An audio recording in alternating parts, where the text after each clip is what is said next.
পৃথিবীতে সবচেয়ে বীভৎস রকমের ক্ষতবিক্ষত করা বাক্য হলো ভালো থেকো। প্রিয় মানুষগুলো জীবন থেকে হারিয়ে যাওয়ার সময় বলে যাওয়া ভালো থেকো দুটি শব্দ এজন্য ভীষণ কষ্টদায়ক। হাতুড়ি দিয়ে পাথর কুচি করার মতো কলিজা থেতলে দিয়ে যায়। এই পৃথিবীতে কোটি কোটি প্রেমিক কিংবা প্রেমিকা ভালো থেকো বাক্যের সাথে প্রতিদিনই পরিচিত হচ্ছে। বাড়ছে আত্মহত্যা নামক খুনের তালিকা। এই ভালো থেকো বাক্যের মধ্যে লুকিয়ে আছে বিষ জাতীয় মরণের উপকরণ। যারা হাতে হাত রেখে সারা জীবন সুখে দুঃখে একসাথেই থাকবে বলে প্রতিশ্রুতি দিয়েছিল, একদিন হঠাৎ করেই বিনা নোটিসে সেই প্রিয় মানুষটির সম্পর্ক বিচ্ছেদ ঘটিয়ে বিদায় নেওয়ার সময় বলে যায় ভালো থেকো। যে বন্ধুটি মন খারাপ করে থাকলে নিজেকে অসহায় মনে হতো, যে বন্ধুকে ছাড়া নিয়মে অনিয়মে খাবার খাওয়া হতো না, সামান্য কারণবশত কিংবা ভুল বোঝাবুঝির জন্য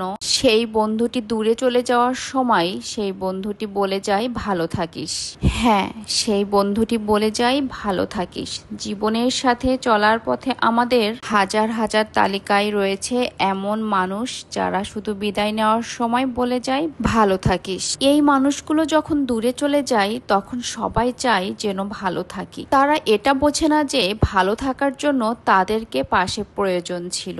জীবনের এই ভালো থেকো সমীকরণের যাত্রাপথে অন্ধকার রাতের শেষে ভোর হয়, রঙিন জীবনের শেষে হয় সাদা কালো। শুধু ভালো থাকাটাই বাকি রয়ে যায় শেষ নববর্ষের হালখাতায়। ভালো থেকো বাক্যটি যত্নের হলেও এটা বীভৎস রকমের যন্ত্রণার। সত্যি হ্যাঁ, ভালো থেকো বাক্যটি যত্নের হলেও এটা বীভৎস রকমের যন্ত্রণার, যা খুব সহজে বলা গেলেও বিপরীত মানুষটির ভালো থাকাটা অত সহজে হয়ে ওঠে না। কিছু কিছু আপনজন ভালো থেকো বাক্যটি বলে দূরে সরে গেলে জীবনকে জীবিত দেখা গেলেও এটা জীবিত থেকেও লাশের মতো, যে লাশের বচন থাকবে কিন্তু কোনো গন্ধ নেই। তাই ভালো থেকো বাক্যটি পৃথিবীর সবচেয়ে বড় হত্যার নাম। ভালো থেকো মানেই আমি তোমাকে হত্যা করে গেলাম। এই যে বললাম পৃথিবীতে সবচেয়ে বীভৎস রকমের ক্ষত বিক্ষত করা বাক্য হলো ভালো থেকো। প্রিয় মানুষগুলো জীবন থেকে হারিয়ে যাওয়ার সময় আসলে এই কথাটা